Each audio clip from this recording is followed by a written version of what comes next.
नमस्कार। इस खास कार्यक्रम जूम इन में आपका स्वागत है। इस कार्यक्रम में हम आने वाले दिनों में और अपने आने वाले एपिसोड में और आज भी ऐसे खास मुद्दे लेंगे जो इस देश और इस देश की आम जनता के से जिनका सरोकार है, उनकी बेहतरी से जिनका ताल्लुक़ है।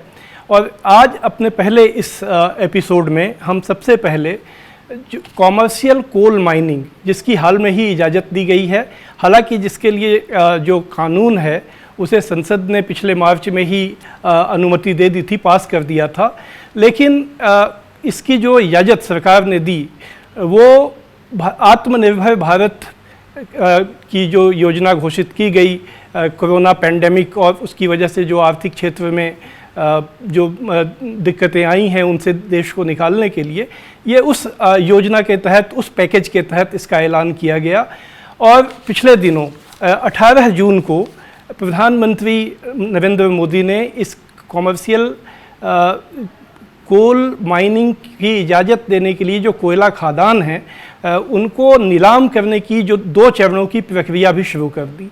एक खास बात यह है कि इस जो कोयला खदान प्राइवेट कंपनियों को दिया जा रहा है उसमें 100% प्रत्यक्ष विदेशी निवेश की भी अनुमति दी गई है। मतलब यह है कि इसमें कोई विदेशी कंपनी भी पूरी तरह से खदान ले सकती है और वो इस वहाँ पर वो खुदाई कर सकती है। उस जो कोयला निकलेगा उसे कॉमर्शियल यानी व्यापारिक रूप से वो बेच सकती है।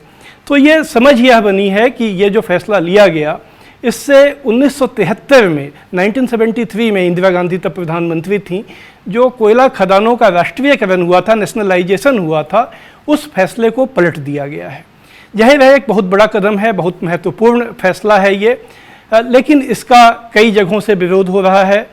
जैसे कि सबसे जो महत्वपूर्ण विरोध जो अपोजिशन अभी सामने आया है वो झारखंड सरकार की तरफ से आया है। झारखंड सरकार ने कहा है कि ये फैसला लेते वक्त जो झारखंड राज्य है, वहाँ के जो आदिवासी समुदाय हैं, वहाँ का इन्वायरमेंट, पर्यावरण की स्थिति है, उस पर क्या असर पड़ेगा, इसकी बिल्कुल ही अनदेखी कर दी गई। सरकार ने ये जानने की, केंद्र सरकार ने ये जानने की कोशिश नहीं की और राज्य सरकार को बिना भरोसे में लिए ये कदम उठाया गया। इस तरह इसमें जो फेडरलिज्म है, जो संघवाद है, उस सवाल को भी झारखंड सरकार ने उठाया है। ट्रेड यूनियनें इसका विरोध कर रही हैं। 2 जुलाई से वो 3 दिन की हड़ताल का उन्होंने आह्वान किया है जो कोल बेल्ट है उसके भीतर में। तो आज इन्हीं सब चीज़ों को हम समझने की कोशिश करेंगे। हम लोग इसी को आज समझेंगे। हमारे साथ इसमें कई गेस्ट जुड़ेंगे। हम झारखंड चलेंगे, हम छत्तीसगढ़ भी चलेंगे। ये दोनों ऐसे राज्य हैं जहाँ पर कोयला खदान काफ़ी हैं और जहाँ पर इस फैसले का काफ़ी असर पड़ने वाला है। हम वहाँ चलें, इसके पहले हमारे साथ वरिष्ठ पत्रकार नवेंदु सिन्हा हैं जो पटना से हमारे साथ जुड़ रहे हैं। नवेंदु जी जो जन आंदोलन है उसके साथ उसकी रिपोर्टिंग का उनको बहुत लंबा अनुभव है, दशकों का अनुभव है। और बिहार और झारखंड दोनों राज्यों में जो भी इस तरह की गतिविधियां होती हैं उसका उनको प्रत्यक्ष अनुभव रहा है, रिपोर्टर के तौर पर भी और एक पर्यवेक्षक के तौर पर भी। तो नवेंदु जी, ये जो फैसला लिया गया बहुत महत्वपूर्ण फैसला है और काफ़ी दूरगामी असर होगा। इसे आपकी जो जानकारी है, झारखंड सरकार ने जो इसे चुनौती दी है, आखिर ऐसी क्या वजहें झारखंड सरकार को समझ में आई जिसकी वजह से उन्होंने इसे सुप्रीम कोर्ट में ले जाने का फैसला किया?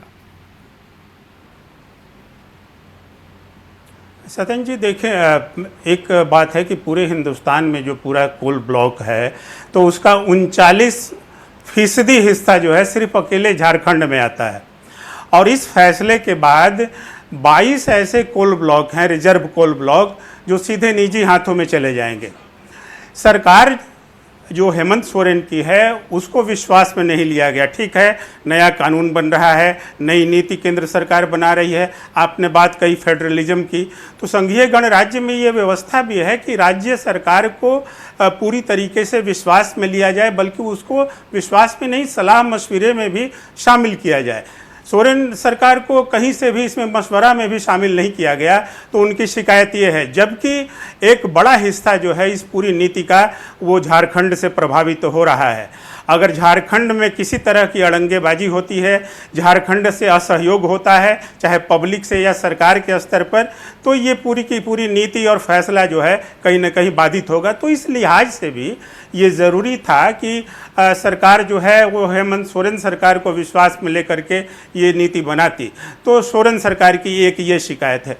दूसरी बात कि देखिए, हेमंत सोरेन की सरकार की अगर बात करें तो इस बार सरकार जो जीत कर आई है तो आदिवासियत पर जीत कर आई है। ये पूरा जो मसला है कमर्शियल कोल माइनिंग का, वो सीधे सीधे कहीं ना कहीं उनका जो मानना है, और है भी एक हद तक सच्चाई भी है, कि ये पूरी तरीके से आदिवासियत को भी प्रभावित करेगा। चूँकि जो क्षेत्र जो है वो जल जंगल ज़मीन का जो मामला आदिवासियों का है वो पहले से एक विवादों में रहा है। उस पर जो पुरानी नीति है उसके तहत ही तय नहीं हो पाया। जो रोजगार और विस्थापन की नीति जो बनी उसके बारे में भी कई मामले लंबित हैं। अब ये है कि अब देखिए, अगर ये कानून लागू हो जाता है, नीति बन जाती है, तो तीन बातें बड़ी साफ हैं। एक तो ये है कि रोजगार की नीति कैसे होगी, क्या होगी। पहले की व्यवस्था में था कि जितनी जमीन उतनी नौकरी परिवार की, ऐसे कुछ तय था। तो एक फार्मूला वो भी नहीं सामने आया। सवाल विस्थापन का है तो उसका भी कोई नीति नहीं बनी। तो ये कई सारे सवाल हैं जो सवाल जो है झारखंड के हित से जुड़ रहे हैं और राजनीतिक हित से भी, जनहित से भी। नरेंद्र जी, आपके पास फिर आएंगे। नरेंद्र जी, फिर हम आपके पास आएंगे। अभी हमारे साथ जुड़ गए हैं झारखंड से वहाँ के वरिष्ठ पत्रकार सुरजीत सिंह, जो न्यूज विंग वेबसाइट के संपादक भी हैं। सुरजीत, हम आपसे ये जानना चाहेंगे कि ये तो खैर सरकार के स्तर पर हेमंत सोरेन ने ये फैसला लिया है कि वो सुप्रीम कोर्ट में उन्होंने इसे चैलेंज किया है, लेकिन क्या ज़मीन पर भी जो अभी नवेंदु जी जल जंगल ज़मीन के लिए जो आंदोलन वहाँ चलते रहे हैं उसकी चर्चा की, क्या वहाँ कोई ज़मीन पर भी इसके खिलाफ विरोध या इस तरह की आवाज़ें सुनने को मिली हैं? देखिए, झारखंड में जब भी इस तरह के खनन की प्रक्रिया कहीं भी शुरू हुई है तो हमेशा से विरोध देखा गया है। इसकी बड़ी वजह यह है कि खनन प्रक्रिया जब शुरू होती है तो उसमें दो पक्षी सिर्फ होती है, एक सरकार और दूसरी कंपनी। जो तीसरा महत्वपूर्ण पक्ष है यहाँ के आदिवासी ग्रामीण जो जल जंगल पर ही निर्भर है, उनकी कभी उस प्रक्रिया में सहभागिता होती ही नहीं है। अभी जो तत्काल जिस मामले में झारखंड सरकार ने जो है तो विरोध दर्ज कराया है और सुप्रीम कोर्ट गई है, इसमें दो तथ्यों को बहुत जरूरी है ध्यान में रखने के लिए। पहला तो यह है कि हमें विकास चाहिए, बिजली चाहिए, तो हमें कोयला भी चाहिए, पर इसकी कीमत क्या होगी? जिन कोल ब्लॉक की नीलामी होनी है वो सभी आदिवासी इलाकों में है। उन इलाकों के जो आदिवासी हैं वो जंगल पर ही निर्भर है, और उसके बाद कोल ब्लॉक शुरू होने के बाद जो दूसरे तरह की समस्याएं आएगी वो अपनी जगह है। और पूरी प्रक्रिया में केंद्र सरकार और निजी कंपनी है, इसमें आदिवासियों की हक के लिए, उनकी भूमिका तय करने के लिए कोई बीच में नहीं है। तो इसका असर जब शुरू होगी प्रक्रिया तो गांव में देखने को मिलेगा। जिन जगहों पे खनन की प्रक्रिया शुरू होगी या नीलामी होगी तो निश्चित रूप से विरोध का सामना करना पड़ेगा। और कई बार पहले भी ऐसा हुआ है आदिवासी इलाकों में, और आगे भी इसके अंदेशा है। तो कहीं मोदी सरकार जो दुनिया के सबसे बड़ी कोल निर्यातक कंपनी, निर्यातक देश बनने का जो सपना बनाई हुई है, वह सपना कहीं पूरा ना हो। और अगर यह सब होता है तो ये इसकी एक बड़ी वजह होगी कि ये जो तीसरा पक्ष है जो सबसे ज्यादा प्रभावित होगा इसमें, उस पक्ष की अनदेखी करके प्रक्रिया को पूरा करना। इसलिए ये जरूरी है कि सरकार स्थानीय स्तर पे इस पक्ष को देखे और उनकी सहभागिता भी सुनिश्चित करे। मुझे लगता है तभी वो प्रक्रिया भी पूरी होगी, कोयला खनन भी शुरू होगा। इसके विपरीत बहुत सारी समस्याएं आएंगी। आपको झारखंड में पैनम कोल माइन जो पाकुड़ जिला में पड़ता है, दुमका के बगल में, वह एक उदाहरण है जो 10 साल पहले वहाँ कितनी समस्याएं आई थी। ठीक है सुरजीत जी, आपने अपना समय दिया, इसके लिए आपका बहुत बहुत धन्यवाद। अब हम छत्तीसगढ़ चलेंगे। छत्तीसगढ़ से हमारे साथ कांग्रेस के प्रवक्ता जुड़ रहे हैं, mister RP Singh ji. RP Singh ji, आप मेरी आवाज़ सुन पा रहे हैं? जी जी, सुन पा रहा हूँ। आपने अभी अगर आपने पहले सुना हो तो झारखंड सरकार जो ये कॉमर्शियल कोल माइनिंग की इजाज़त दी गई है, इसके खिलाफ सुप्रीम कोर्ट चली गई है। छत्तीसगढ़ की सरकार, छत्तीसगढ़ भी कोल माइनिंग के हिसाब से बहुत महत्वपूर्ण एक राज्य है, वहाँ आपकी पार्टी की सरकार है। आपकी पार्टी की सरकार का इस मामले में क्या स्टैंड है? देखिए, हमारे पास जो जानकारियां हैं कि 41 कोल ब्लॉक्स की नीलामी जो है केंद्र सरकार करने जा रही है। हमारी सरकार का ये मानना है कि लेमरू हाथी रिजर्व जो हमने बनाया है, वो जब यहाँ रमन सिंह की सरकार थी तब उसका क्षेत्र था मात्र 450 वर्ग किलोमीटर। हमारी सरकार बनने के बाद हमने इसको बढ़ाकर किया है 1995 वर्ग किलोमीटर। लेकिन इसके साथ साथ जो है हसदेव अरण्य वन और माड़ नदी का कैचमेंट एरिया, जो कि लगभग 600 वर्ग किलोमीटर के आसपास है, अगर दोनों मिलाते हैं तो ये 2500 से लेकर 2600 वर्ग किलोमीटर का एरिया होता है और इसमें 5 कोल ब्लॉक है। हमारी सरकार की आपत्ति ये है कि हमने देखा है कि हमारे राज्यों में क्योंकि 42% यहाँ जंगल है, तो हाथियों की और अन्य वन्य प्राणियों की संख्या यहाँ बहुत तेजी से बढ़ी है। और आपने भी देखा होगा कि हाथियों की बढ़ती संख्या और उत्खनन के कारण जी हाथी और मानव का द्वंद्व जो है, आप ये कह रहे हैं कि आपकी सरकार इसका विरोध कर रही है? आप ये कह रहे हैं कि आप नहीं, तो विरोध करने के लिए क्या तरीका अपनाया है? जैसे झारखंड सरकार तो सुप्रीम कोर्ट गई है, आप लोग क्या कर रहे हैं? आप लोगों ने कोई एक्टिविटी के लेवल पे क्या किया है? देखिए, एक्टिविटी के लेवल पर हम शुरुआत की है। हमने एक पत्र लिखा है 20 तारीख को श्री प्रकाश जावड़ेकर जी को, जो कि केंद्रीय मंत्री है पर्यावरण के। दूसरा पत्र हमने लिखा है 21 तारीख को, जो कि श्री प्रहलाद जोशी जी माननीय कोयला मंत्री जी का नाम हमने लिखा है। हमारी डिमांड बस इतनी सी है कि जो 9 कोल ब्लॉक आपने ऑक्शन के लिए चिन्हित किए छत्तीसगढ़ राज्य से, उसमें से 5 कोल ब्लॉक जो इस क्षेत्र में पड़ते हैं, जिनके नाम मैं आपको पढ़ के बता देता हूँ, वो है मुर्गा 2, मुर्गा साउथ और है मदनपुर नॉर्थ, शयांग और फतेहपुर ईस्ट। ये 5 को आप छोड़ दीजिए। 4 कोल ब्लॉक के ऑक्शन पे हमारी सरकार को कोई आपत्ति नहीं है। जी ठीक है, आपका बहुत बहुत धन्यवाद। आपने अपनी पार्टी की सरकार का स्टैंड हमें बताया। हमारे साथ झारखंड से आवेश तिवारी हमारे संवाददाता हैं। आवेश जी, ये तो कांग्रेस पार्टी की जो सरकार है उनका ये स्टैंड हम लोगों ने सुना। झारखंड में काफ़ी जन आंदोलन भी रहे हैं,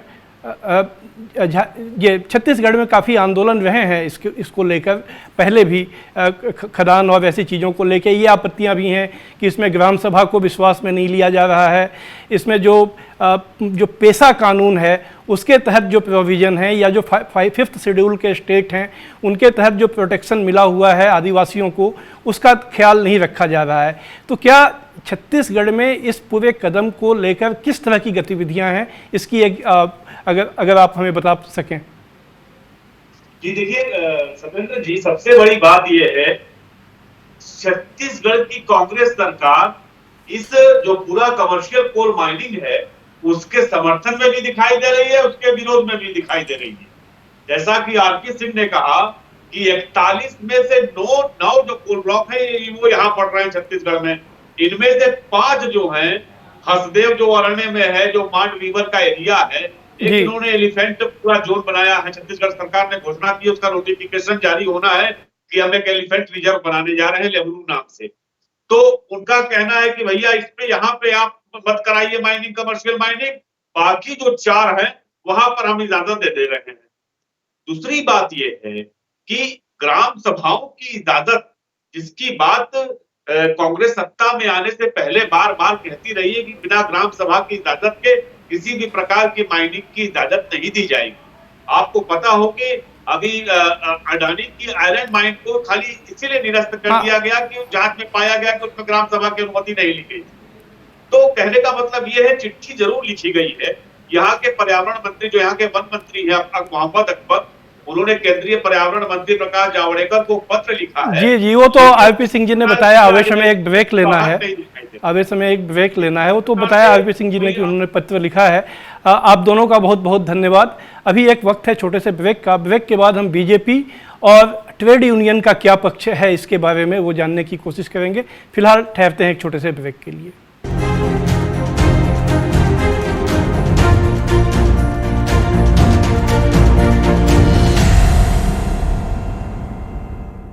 स्ट्रीम कोई भी हो, बेस्ट करियर ऑप्शन के लिए है Bhabha university. Best faculty, world class infrastructure, scholarships, hitech labs, 27 acre of lush green campus, hostel facility, admissions open for engineering, pharmacy, dental, computer application, management and agriculture. Bhabha University at Hoshiarabad Road, Bhopal. Call 91650 25500.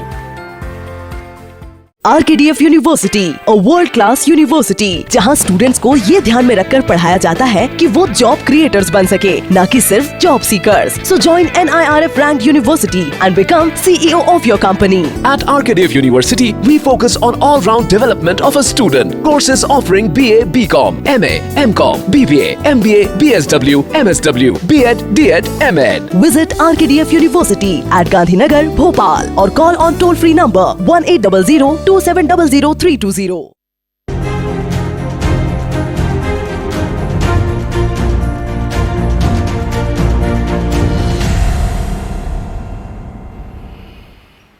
Break के बाद आपका फिर स्वागत है। आज हम लोग commercial coal mining की जो इजाज़त दी गई है उस पर उसके विभिन्न पहलुओं को समझने की कोशिश कर रहे हैं। अब हमारे साथ झारखंड बीजेपी के प्रवक्ता प्रतुल शाहदेव जी जुड़ गए हैं। प्रतुल जी, आपका स्वागत है इस कार्यक्रम में।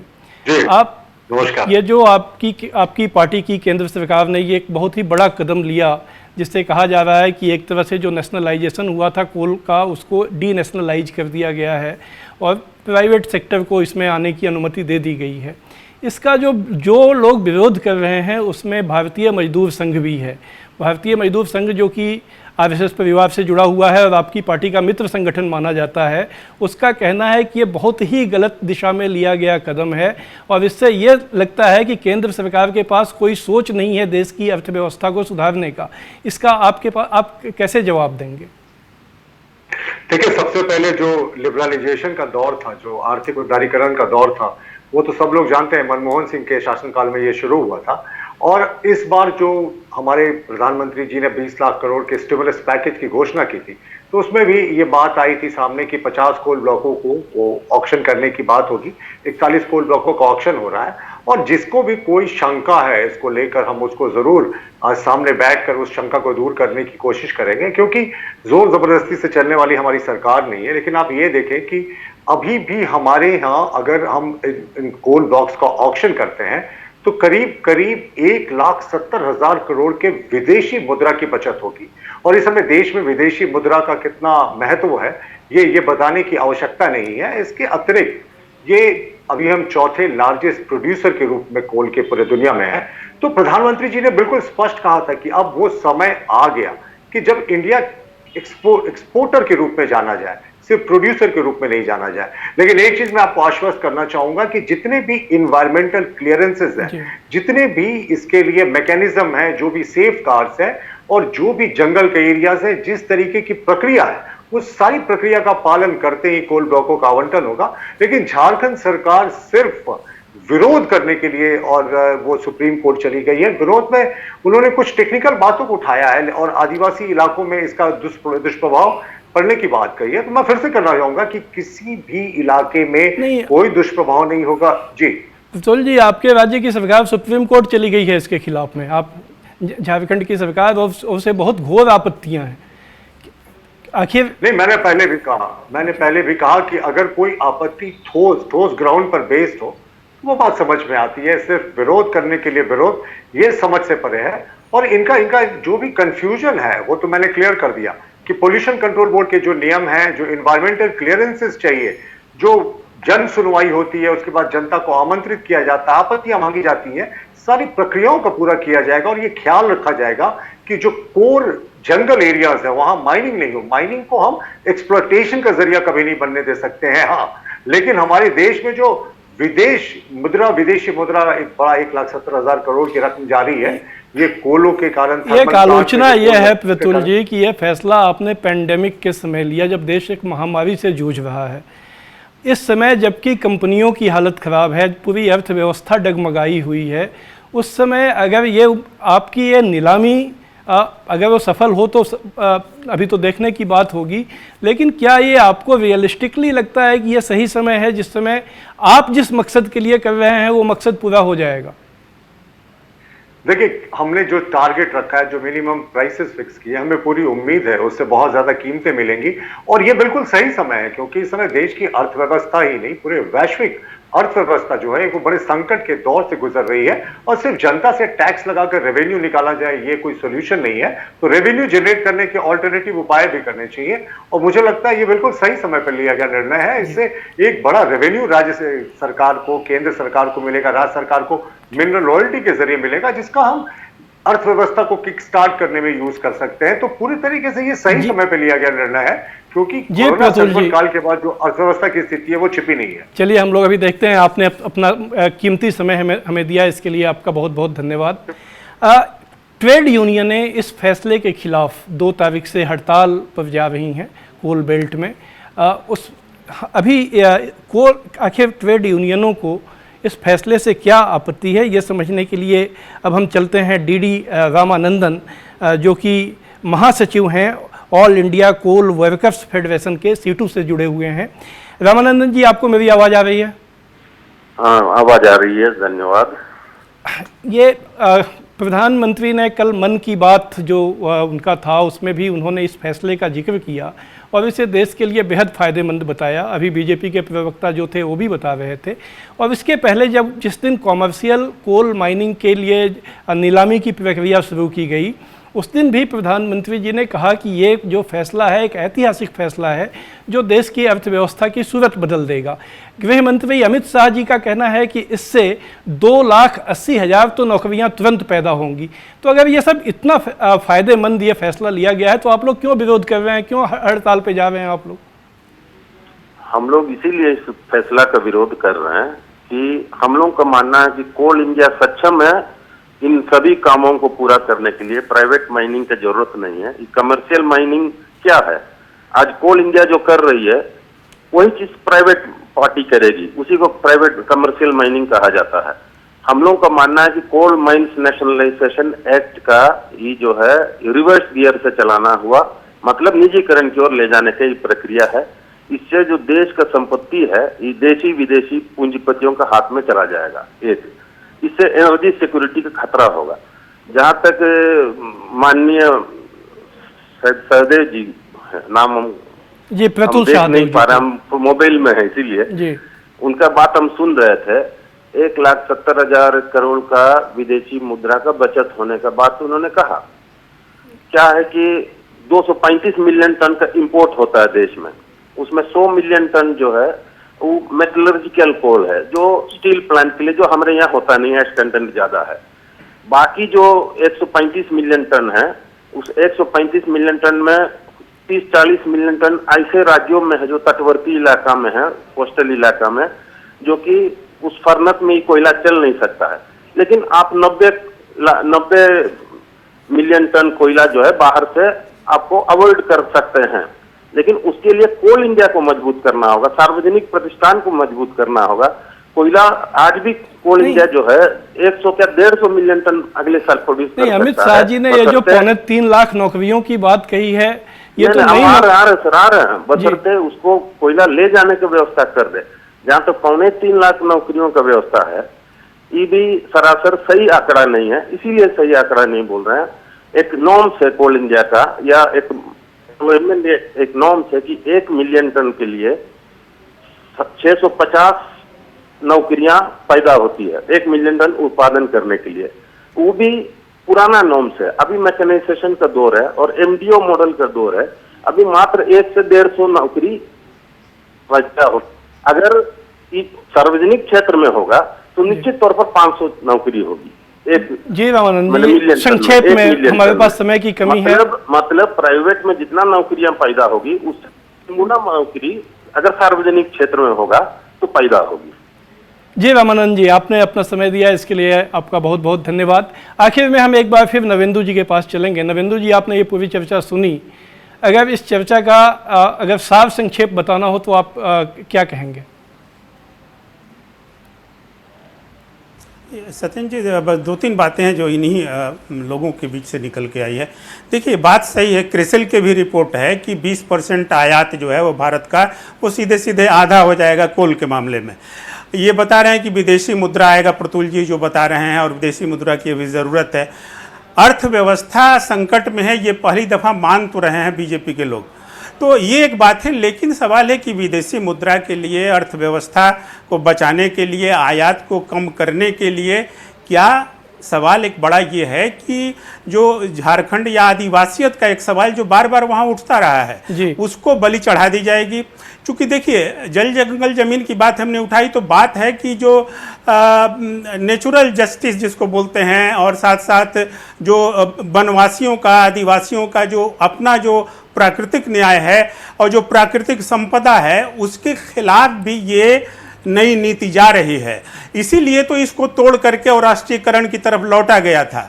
अब सवाल यह है कि रोजगार सृजित होंगे, तो रोजगार जैसा कि ये बता रहे थे यूनियन के हमारे दोस्त की, कोल इंडिया भी ये रोजगार सृजित कर सकता है। 3 कंपनियां, देखिए झारखंड की बात करें जी, तो 3 कंपनियां BCCL, CCL और CEL, 3 कंपनियां, अगर 3 कंपनियां ही कॉमर्शियल माइनिंग के लिए अगर उनको उत्साहित किया जाए तो शायद मुझे लग रहा है कि इसकी ज़रूरत नहीं पड़ेगी। और दूसरी बात यह है कि जो आदिवासियत है, आदिवासियों का जो सवाल है, वो भी नहीं प्रभावित करेगा। एक बात और भी आएगी, इसके जो रिपरकशंस होंगे कि आदिवासियों पर दमन भी बढ़ सकता है, क्योंकि जब ब्लॉक की नीलामी होगी और बिना पूछे अगर जगह जमीन ली जाएगी तो इससे भी सावधानी जरूरी है कि सरकार या तो इस पर सावधान रहे, नहीं तो आंदोलन का भी एक रूप ले सकता है झारखंड में आदिवासी क्षेत्रों में।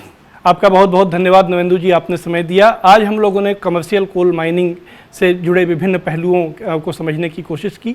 हम फिर हाजिर होंगे जूम इन के अगले एपिसोड में एक और समस्या के विभिन्न पहलुओं को समझने की कोशिश के साथ। आज इतना ही। आज आप नमस्कार।